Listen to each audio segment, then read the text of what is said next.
काटता है तो उसका ट्रीटमेंट क्या होगा, आज हम पढ़ेंगे कि स्नेक बाइट का ट्रीटमेंट क्या है। तो इसका ट्रीटमेंट जो वार्ड में करते हैं, इमरजेंसी वार्ड में करते हैं, अभी इसका ट्रीटमेंट पढ़ेंगे हम, स्नेक बाइट के ट्रीटमेंट। आज की हमारे पास वीडियो है स्नेक बाइट। चलो शुरू करते हैं। ओके, हमारे पास पहले यहाँ पर आते हैं क्या चीज़ आता है, यहाँ पर हमारे पास पहली चीज़ आता है क्या, नेम आता है। पहले नेम आता है, एज आता है, सेक्स आता है, डेट आता है, टेम्परेचर आता है एंड बीपी आता है। ये तो हिस्ट्री लेने का तरीका है कि पहले आप पेशेंट का नाम लिखोगे, सेकंड इसका एज लिखोगे, थर्ड मेल है फीमेल है ये लिखोगे, थर्ड डेट फोर्थ डेट लिखोगे, फिर टेम्परेचर, बीपी, उसका पल्स रेट और रेस्पिरेटरी रेट ये चेक करके आप लिखोगे। तो ये किस चीज़ का तरीका है, ये जो है हिस्ट्री लेने का तरीका है। ये हम जैसे भी पेशेंट की हिस्ट्री लेते तो ये हिस्ट्री लेने का तरीका है।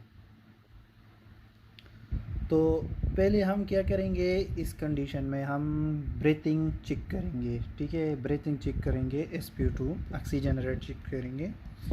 ऑक्सीजन रेट किस तरह चेक होते हैं, ऑक्सीजन रेट जो है वो पल्स ऑक्सीमीटर की थ्रू चेक होते हैं। एक इंस्ट्रूमेंट है हमारे पास, उसका नेम है पल्स ऑक्सीमीटर। पल्स ऑक्सीमीटर, इसमें एक पल्स मालूम होते हैं और दूसरे क्या मालूम होते हैं, ऑक्सीजन रेट मालूम होते हैं।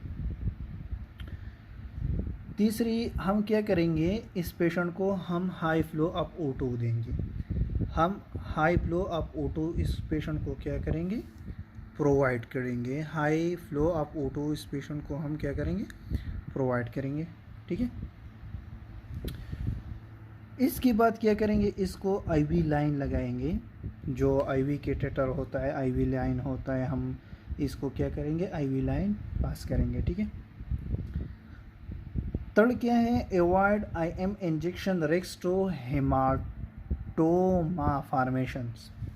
जब स्नेक बाइट होता है तो ये बात समझ लो, ये शर्त है कि आप IM इंजेक्शन नहीं करोगे पहले टाइम, क्योंकि क्या होता है कि ब्लड क्लॉट शुरू हो जाते हैं, ब्लड क्लॉट शुरू होने जाता है, ब्लड क्लॉट शुरू होता है तो इसमें हेमाटोमा का जो फॉर्मेशन है वो आसानी से शुरू हो सकते हैं, आसानी से क्या हो सकते हैं, शुरू हो सकते हैं। तो रिस्क मत लेना, क्योंकि IM इंजेक्शन क्या बनाते हैं, क्लॉट बना सकते हैं, ठीक है। ज़्यादातर IM इंजेक्शन जो हम कराते हैं वो क्या बनाते हैं, क्लॉट बनाते हैं। तो इसमें रिस्क नहीं लेना चाहिए क्योंकि ये हेमाटोमा बनाते हैं, ठीक है। तो इससे पहले हमें ये पढ़ना चाहिए कि जब हमें स्नेक काटता है, ठीक है, स्नेक हमें जो काटता है, ठीक है, तो ये इफ़ेक्ट क्या होता है जब हमें कोई सांप काटता है तो इसका असर हमारे शरीर पर क्या असर हो सकते हैं। तो स्नेक जब बाइट करता है, काटता है, तो इसमें एक चीज़ प्रेजेंट होते है, इसको कहते हैं वेनम। वेनम ये क्या चीज़ है, ये ब्लीडिंग कराता है और क्या कराता है, ग्लूकोपैथी कराता है, ब्लड को क्या कराता है, क्लॉट कराता है, ठीक है, ब्लड को क्लॉट करते हैं। और कैपिलरी परमिबिलिटी लाता है, लोकल एडिमा कराता है, इंटरस्टिशियल फ्लूइड जो होता है उसको ब्लैकेज लाता है, ठीक है। हमारे जो इंटरस्टिशियल फ्लूइड होते हैं ना लंग्स में, उसका ब्लैकेज लाता है, ठीक है। तो लोकल एडिमा जो है वो प्रोड्यूस होते हैं, ठीक है। फिर ब्लैकेज आता है, लंग्स में ब्लैकेज आता है, सांस लेना रुक जाता है। इसके बाद न्यूरोमस्कुलर ब्लॉकेज आता है, ठीक है, मसल जो है वो क्या होता है, ब्लॉक हो जाता है। फिर लास्ट में क्या आता है कि लास्ट में कार्डिक फेलियर आता है और इसके साथ बीपी कम हो जाते हैं और एसिडिटी जो है वो क्या होता है, ज़्यादा होता है। तो ये इफेक्ट है किस चीज़ की, वेनम की। ये इफेक्ट है कि किस चीज़ की, वेनम की। ये वेनम असल में स्नेक की जो मुंह होते हैं ना वहाँ पर मौजूद होते हैं, जो इसके टीथ होते हैं ना, जैसे इंसान की सलाइवा होते हैं, ठीक है, इसी तरह स्नेक की क्या होता है, वेनम होते हैं, ठीक है। ये जब काटता है तो वेनम का इफेक्ट क्या होता है कि ब्लीडिंग ज़्यादा हो जाते हैं, परमेबिलिटी ज़्यादा होता है, ब्लड क्लॉट बनता है, ठीक है, लोकल एडिमा आ जाता है और फिर क्या होता है, ब्लॉकेज आता है, ठीक है। पहली ब्लॉकेज क्या पर लंग पर आता है, दूसरी मसल पैरालाइज होता है, थर्ड ब्लॉकेज आता है जो लास्ट ब्लॉकेज है वो क्या है, हार्ट फेलियर है और हाइपोटेंशन आ जाते हैं। और हाइपोटेंशन के थ्रू क्या होता है, हाइपोटेंशन आ जाता है, हाइपोटेंशन के थ्रू क्या होता है, एसिडोसिस आते हैं। ठीक है, ओके। तो ये हमारे पास क्या थी, वेनम थी। तो ये वेनम क्या कराता है, ये रिस्क है। जब आप अवॉइड आईएम इंजेक्शन लगाओगे तो ये ग्लूकोलोपैथी जो है ना, ये जो हमारे पास इंक्रीज कैपिलरी परमिबिलिटी है ये और इंक्रीज होती है, ये और इंक्रीज होती है। तो इसके ज़रिए से क्या होता है, हेमाटोमा फॉर्मेशन स्टार्ट होते हैं। तो आप ये करोगे कि एंटी स्नेक जो होता है, जो स्नेक के पेशेंट होते हैं उसको आईएम इंजेक्शन नहीं लगाओगे। कब तक नहीं लगाओगे, जब तक आप नहीं लगाओ, जब तक आपको इसको एंटीडॉट नहीं दोगे। एंटीडॉट का मतलब है एंटीवेनम नहीं दोगे। तो एंटीवेनम से पहले आप आईएम इंजेक्शन नहीं दे सकते इस पेशेंट को, क्योंकि इसमें हेमाटोमा फॉर्मेशन स्टार्ट होता है। ठीक है, जब एंटीवेनम लगा दे उसको तो इसके बाद आप लगा सकते हो। ठीक है, आईएम इंजेक्शन लगा सकते हो। लेकिन वाहिद आईएम इंजेक्शन है जो इमाटेड इंजेक्शन है, इमाटेड जो हमारे पास टीटी वैक्सीन आता है, टीटी वैक्सीन, टिटानस वैक्सीन जो होता है टीटी, वो लगा सकते हो। ठीक है, वाइटल मॉनिटरिंग जो है आप क्या करोगे, इस पेशेंट को आप बार बार चेक करोगे। वाइटल मॉनिटरिंग जो है वो क्या है, हमारे साथ क्या चीज़ें, बीपी है, रिस्पायरेटरी रेट है, पल्स रेट है, टेम्परेचर है और क्या है, ऑक्सीजन रेट है। तो ये हमारे पास वाइटल मॉनिटरिंग जो है ये क्या है चीज़ है, बीपी है, रिस्पायरेटरी रेट है, पल्स रेट है, टेम्परेचर है और ऑक्सीजन रेट है। ये वाइटल साइंस जो हम इसको कहते हैं या वाइटल मॉनिटरिंग जो कहते हैं, ये बार बार चेक करना चाहिए इस पेशेंट के। ठीक है, आप इस पेशेंट को कहते हैं कि आईवी फ्लूइड दोगे, इसको हम कहते हैं रिंगर लिक्टेट। इसको हम क्या कहते हैं, रिंगर लिक्टेट। 0.9% आप कहते हैं कि इसको नॉर्मल सलाइन दोगे, रिंगर लिक्टेट आप 0.9% देंगे और इसके बाद 500 ml आईवी स्टेट आप इसको क्या देंगे, नॉर्मल सलाइन देंगे। ये फ्लूइड हो गई, ये क्या हो गई, फ्लूइड हो गई। तो ये फ्लूइड आप इस पेशेंट को दे दोगे। ठीक है, इसके बाद आप इंजेक्शन दोगे हाइड्रोकार्टियासोन आईवी स्टेट। ये हमारे पास इंजेक्शन है हाइड्रोकार्टियासोन, किस चीज़ को बोलते हैं, हाइजोनेट। ये हाइजोनेट के नाम से आता है। इसके पालमुना है हाइड्रोकार्टियासोन प्लस सक्सिनेट, हाइड्रोकार्टियासोन प्लस सक्सिनेट। ये हमारे पास स्टेरॉइड्स है, लेकिन ये एक ऐसी स्टेरॉइड्स है जो सांस को चालू करने में, सांस की थकावट ख़त्म करने में बहुत अच्छा काम अदा करती है ये हाइड्रोकार्टियासोन जो है। इसके साथ आप क्या दोगे, इंजेक्शन एवेल पिनरमाइन मिलेटेट। पिनरमाइन मिलेटेट एक बहुत अच्छी इंजेक्शन है इस कंडीशन में, हाइड्रोकार्टियासोन पिनरमाइन मिलेटेट। और इंजेक्शन डेक्सामेथासोन, ये बहुत अच्छी इंजेक्शन है। डेक्सामेथासोन जो भी है ना, ये क्या है, बहुत अच्छी इंजेक्शन है। इस तीनों के मैं बताता हूँ, अगर आप ये एक साथ लगा दोगे जो आपके शरीर में जो भी एलर्जी हो तो वो आपसे ख़त्म हो जाएगी। ठीक है, इसके बाद आप क्या करोगे, इसके बाद आप लैब को टेस्ट सेंड करोगे। आपके पेशेंट आपके पास आ गया तो फिर क्या करोगे, इसके पहले तो ये आप ये इंजेक्शन लगाए, किलो ले लगाए, मैंने ये चेक करोगे, हिस्ट्री सब कुछ चेक करोगे। लेकिन इसके बाद क्या करोगे, इस पेशेंट को क्या करोगे, इस पेशेंट को कहोगे कि तुम जाओ कहाँ, टेस्ट कराने के लिए, टेस्ट कराने के लिए जाओ। ठीक है, कहाँ, लैब पर। तो लैब पर ये टेस्ट करेंगे ये पेशेंट, कौन सी, CBC कंप्लीट ब्लड काउंट। तो इसमें मालूम होगा कि ये जो सांप है ये जहरीली है या नहीं है। ठीक है, इसके अंदर जो जहर होता है कि उस ब्लड तक पहुँचे या नहीं है। तो यूरिया इलेक्ट्रोलाइट टेस्ट करोगे, LFT लीवर फंक्शन टेस्ट करोगे कि इसने लीवर पर तो कोई ख़राबियाँ नहीं किया या कोई और मसला तो नहीं है लीवर में। ठीक है, प्रोथम्ब्रिन टेस्ट करोगे, प्रोथम्ब्रिन टाइम, या AINR टेस्ट जो होता है, प्रोथम्बिन पास्ट ब्लड क्लॉट होता है। ये ब्लड क्लॉट करने की ये जो टेस्ट होते हैं 3, ये ब्लड क्लॉट का मालूम करने के लिए होते हैं। जब आप में वेनम एंटर होते हैं तो आपका ब्लड क्या शुरू हो जाता है, क्लॉट करना शुरू कर देते हैं। तो आपके लिए ये 3 टेस्ट जो है लाजिम करानी है।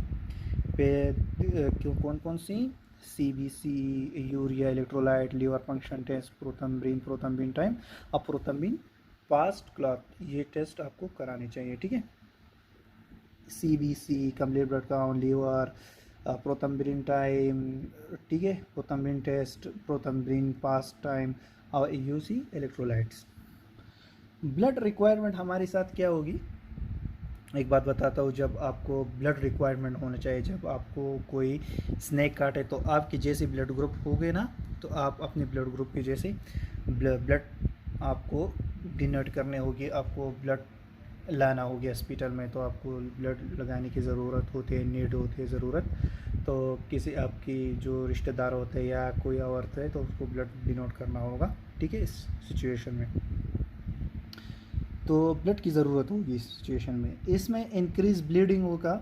जब ब्लीडिंग इंक्रीज होता है तो आप इंजेक्शन विटामिन के भी करा सकते हो, इंजेक्शन ट्रांजामिन भी करा सकते हो, ठीक है।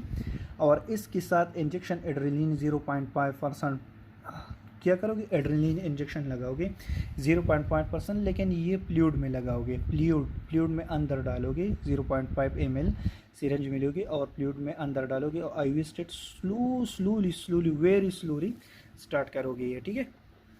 इसके बाद इंजेक्शन इमाटेड जो है 0.5 ml जो वैक्सीन होता है ये रिपीट करोगे आप। ये क्या करोगे, रिपीट करोगे। कब तक, 5 डेज तक। 5 डेज तक आप ये क्या करोगे, ये रिपीट करोगे। कौन से इंजेक्शन इमाटेड जो है आप इसको क्या करोगे, रिपीट करेंगे। लेकिन ट्रांजामिक एसिड इंजेक्शन, एड्रेनलिन इंजेक्शन और इमाटेड इंजेक्शन ये क्या है, लाजिम है, ठीक है। ये हमारे पास वैक्सीन है, ये एड्रेनलिन इंजेक्शन है, ठीक है। ये क्या है हमारे पास, ट्रांजामिक एसिड जो ब्लड स्टॉप करने के लिए होते हैं। एनाल्जेसी आप क्या दोगे, पैरासिटामोल दोगे, ओरल आईवी भी दे सकते हो, पार पेन एंड फीवर के लिए आप क्या दे सकते हो, हाँ पैरासिटामोल दे सकते हो, ठीक है। हमारे पास एंटी स्नेक वेनम जो है, एंटी स्नेक वेनम इंजेक्शन होता है, इनके लिए एंटावेनम के नाम से भी आता है इंजेक्शन। और एंटीडॉट, ये एंटीडॉट होता है, स्नेक वैक्सीन होता है, तो आईवी स्टेट ये लगा दोगे तुम पेशेंट को बार बार, ठीक है। तो ये क्या करेगा, जो वेनम के असरात होते हैं ना, ये वेनम की जो इफेक्ट होता है ये ख़त्म करोगे, ब्लड क्लॉट जो है वो ख़त्म हो जाएगा। फिर पेशेंट क्या होगा, रिलैक्स होगा, अपने क्या होगा, पेशेंट रिलैक्स होगा, उसका प्रोथम्बिन का टाइम ख़त्म होगा, अपने हालात में वापस आएगा, ठीक है, नॉर्मल हालात में आएगा। तो इसके लिए ये इंजेक्शन क्या करोगे, आप लगाओगे। TDS जो है ये इंजेक्शन 10 ml के साथ डाइल्यूशन के साथ आप क्या करोगे, लगाओगे। डाइल्यूशन के साथ आप, मैंने कब पहले वीडियो में कहा था कि डाइल्यूशन आप कैसे करेंगे, नॉर्मल सलाइन से भी कर सकते हो, डिस्टिल वाटर से भी कर सकते हो। इन चीज़ों से आप क्या कर सकते हो, इन चीज़ों से आप डाइल्यूशन कर सकते हो, ठीक है। एंटीबायोटिक जो है, आर्सेनिक वैक्सीन लगाओ। एंटीबायोटिक कौन कौन से, कोमाक्सिक्ले हो गया, इमिग्रेंटीन हो गया, पिप्रेसिलिन टाजोबेक्टम हो गया। ये ज़्यादातर, इन दोनों से ज़्यादातर पिप्रेसिलिन टाजोबेक्टम इंजेक्शन जो है ये पर एलर्जी होता है, तो ये बहुत अच्छा काम करते हैं स्नेक बाइट में, पिप्रेसिलिन टाजोबेक्टम, ठीक है। स्विलिंग के लिए सेरोटाइपेप्टिडाइज दोगे, TDS, ठीक है। सेरोटाइपेप्टिडाइज जो है हमारे पास एक एंजाइम है और ये एक मेडिसिन है, अच्छी तरह काम करते हैं स्विलिंग में, तो सेरोटाइपेप्टिडाइज दोगे। इसके बाद मसल स्पाज्म हुआ तो डाइज़ेपाम इंजेक्शन भी दे सकते हो, आईवी स्टेट, थोड़ी स्लोली। और जब सेवेयर पेन हो तो एनसेड दे सकते हो, एनसेड दे सकते हो, और बहुत सेवेयर पेन हो तो ओफाइड दे सकते हो, मार्पिन, ये चीज़ आप दे सकते हो, ठीक है। इंजेक्शन नेसोस्टिग्मिन 0.5 हाफ और नैरो मसल ब्लॉकर जंक्शन के लिए आप दे सकते हो। नेरोस्टिग्मिन जो है ये क्या करेगा, ये एक इसका असर क्या होगा कि ये मस्कुलर जंक्शन जो है पैरालाइज से बचाएगा आपको। पैरालाइज से क्या करेगा, नेरोस्टिग्मिन जो इंजेक्शन है ये हाफ लगाओगे, हाफ हावर में ये क्या करोगे, आप रिपीट करोगे। एक दिन तक ये हाफ हावर तक आप क्या करेंगे, रिपीट करेंगे, हर बार आप हाफ तो हावर तक क्या करोगे, रिपीट करेंगे। तो ये नैरोमस्कुलर जंक्शन जो होता है ना, ब्लॉक जो होता है, हमारे मसल जो ब्लॉक होता है, नैरो मसल जो है ब्लॉक होते हैं, तो इनको पैरालाइज और ब्लॉक करने से क्या करते हैं, बचाते हैं, ठीक है। और इसके साथ आप इंजेक्शन एट्रोपिन आईवी स्टेट थोड़ी करेंगे तो रिस्पायरेटरी पैरालाइज से ये क्या हो सकते हैं, बच सकते हैं, ठीक है। तो टेस्ट भी करोगे। तो डिस्चार्ज टाइम जो हमारे साथ होगा, डिस्चार्ज टाइम हमारे साथ आप घर के लिए कौन से ड्रग्स दे सकते हो, घर के लिए आप एगमेंटीन, मोक्सिफ्लॉक्सासिन, सिपिक्साइम, एक्टोपेप्टिडेज, निब्रोलपॉड, पैरासीटामोल और फिनाड्रिन के नाम से आते हैं, या पेनाडॉल एक्स्ट्रा भी दे सकते हो। मल्टीविटामिन और जो स्टमक के लिए omeprazole, एसोमोप्राजोल, lansoprazole, pantoprazole, रबिप्राजोल, sodium आर्डेक्स lansoprazole, ये आप दे सकते हो, ठीक है। तो ये हमारे पास क्या है, स्टमक की इसके साथ रेनिटाइडिन, सेमेटाइडिन, पेमोटाइडिन, पेमोटाइडिन ये क्या कर सकते हो आप इसके साथ दे सकते हो, ठीक है। तो ये इंजेक्शन क्या है, निसोस्टेगमिन, ये क्या करोगे, इसका मतलब ये है कि ये हाफ आवर तक क्या करोगे, 1/2 आवर तक, हाफ घंटे बाद ये क्या करोगे, ये इंजेक्शन लगाओगे IV स्टेट, थोड़ी स्लोली। इसके साथ एट्रोपिन भी थोड़ी मिलाओगे, थोड़ी कि ये क्या करेगी, ये न्यूरो मस्कुलर पैरालाइज से क्या करता है, बचाता है, ठीक है। तो ये हमारे पास क्या थी, स्नैक बाइट्स थी, जो ट्रीटमेंट होता है किस चीज़ में, वाट में, जो स्नैक बाइट की ट्रीटमेंट होते हैं ना, ये क्या है, वाट में स्नैक बाइट की ट्रीटमेंट थी, ठीक है। अगर कोई क्वेश्चन हो तो आप बता सकते हैं, मैं डिस्क्रिप्शन में अपना नंबर दे दूँगा, और इसके रिलेटेड जो भी क्वेश्चन हो तो आप पूछ सकते हैं, ठीक है। ओके बाय, टेक केयर, अल्लाह हाफिज़।